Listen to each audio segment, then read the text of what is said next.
Tervetuloa Tampereen kiipeilykeskukseen Nekalaan. Riisu sormukset, korut, kello ja kuulokkeet sekä tyhjennä taskut. Kiinnitä pitkät hiukset.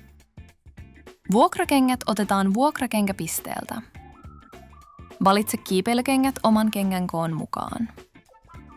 Kiipeilykengän tulee olla napakka ja muista käyttää sukkia.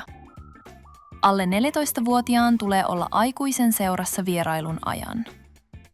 Kiipeily automaateilla. Henkilökunta opastaa valjaiden pukemisen ja antaa turvallisuusperehdytyksen kiipeilyyn. Automaatin sulkurengas irrotetaan turvaportista.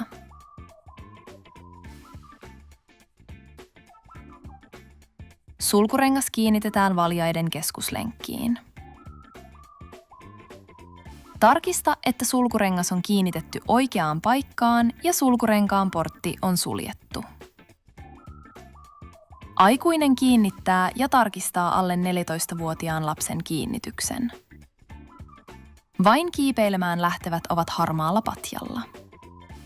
Automaatilla kiivetään kohti suoraan ylöspäin. Kun tulet alas, varmista, että kukaan ei ole allasi. Pidä rintamalinja kohti seinää, päästä irti seinästä ja istu valjaiden varaan. Kiinnitä sulkurengas takaisin turvaporttiin. Palauta valjaat kiipeilyn jälkeen valjaiden palautuslaatikkoon. Boulderointi.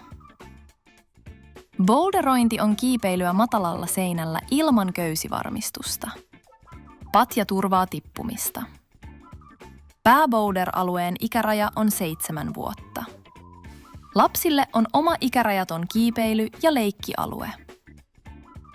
Reittikortti kertoo, mistä reitti alkaa ja minne se päättyy.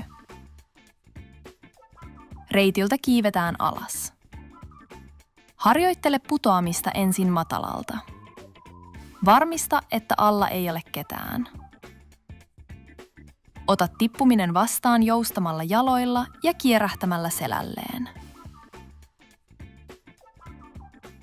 Pidä leuka rintaa vasten, äläkä ota tippumista vastaan käsillä. Älä mene kiipeilijän alle. Patjoilla ei saa säilyttää tavaroita, kuten vesipulloja ja mankkapusseja. Palauta kengät kiipeilyn jälkeen kenkien palautuslaatikkoon. Laita kengät nepparilla yhteen ja tarrat kiinni. Harmaa palautuslaatikko löytyy vuokrakenkäpisteeltä. Kysythän henkilökunnalta, jos tarvitset apua.